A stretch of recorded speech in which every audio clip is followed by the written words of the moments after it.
Hello friends, Radhe Radhe.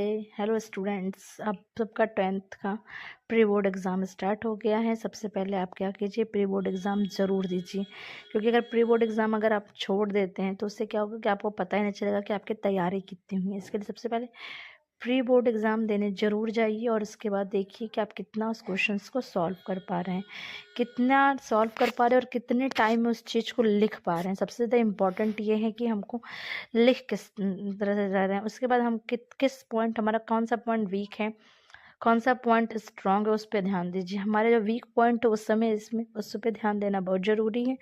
और strong points जो है उसको नज़रअंदाज मत कीजिए, सिर्फ एक बार रखिए कि हम उसको पढ़ चुके हैं तो दोबारा हम उसको रिवाइज कर लेंगे, तो मेरा वो पार्ट आपका स्टार्ट हो जाएगा। वीक पॉइंट्स को क्लियर करिए और स्ट्रांग पॉइंट्स को भी क्लियर कीजिए। इस तरह से क्या होगा कि आपका बेसिक्स प्रॉब्लम्स जो हैं आपको एकदम सॉल्व हो जाएंगे। जैसे कि अगर ट्रिग्नोमेट्री का आप मैथ कर रहे हैं और आपको लग रहा है कि हम हाइट एंड डिस्टेंस के क्वेश्चन को नहीं सॉल्व कर पाए, तो सबसे पहले हाइट एंड डिस्टेंस के क्वेश्चंस को आप अच्छे से रीड करिए, समझिए और किस तरह से क्वेश्चन आता है। और आपको पहले ही बता चुके हैं हम कि अनसॉल्व को सॉल्व कीजिए। इस समय सबसे ज़्यादा आप 6 आवर तो कम से कम पढ़िए। 6 आवर्स आपको पढ़ना ज़रूरी है। 3 आवर्स उस चीज़ को लिखिए जितना आप पढ़ रहे हैं उस टॉपिक वाइज, क्योंकि सब कुछ तो हम लिख नहीं सकते, लेकिन एक टॉपिक लिखिए। जैसे कोई क्वेश्चन है उसमें कितने टॉपिक्स है देखिए। सबसे पहले क्या होता है, लिसनिंग, किसी चीज़ को सुनिए। स्पीकिंग, बोलिए उस चीज़ को कि किस तरह से, मान लो अपने मन में बोल दिए या आईने के सामने खड़े होके बोलिए, फिर पढ़िए। पढ़ने के बाद क्या होगा, उसको लिखिए। इस तरह से LSRW एक फॉर्मूला होता है।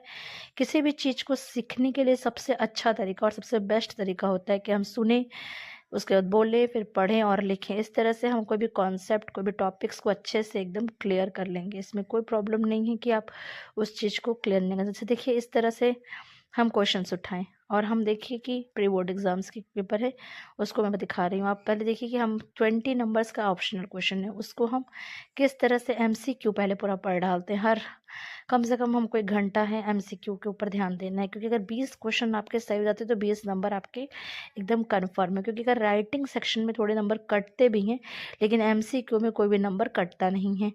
अब जैसे कि अगर क्वेश्चंस आ गए कि अवतल दर्पण के प्रतिबिंब, तो आप अवतल दर्पण से रिलेटेड जितने भी क्वेश्चंस हैं उस क्वेश्चंस को पूरा सॉल्व कर लीजिए। इससे क्या होगा कि आपका अवतल दर्पण से जितना भी क्वेश्चन आएगा वो सारे आपका सारे कॉन्सेप्ट जो हो जाएंगे क्लियर हो गए। इस तरह से एक एक टॉपिक को एकदम क्लियर करते रहिए, क्योंकि अब एकदम टाइम नहीं है पढ़ने के लिए। इस तरह से आप अपने चीज़ों को समझ कर उसका प्रयोग उपयोग जो भी चीज़ें हैं उन सबको कॉन्सेप्ट्स को पढ़ते रहिए। इससे कि आपका आप बहुत अच्छे से तैयारी हो जाएगा। All the best for your exams. तो फिर इस तरह से तैयारी करते रहिए। अगर कोई भी प्रॉब्लम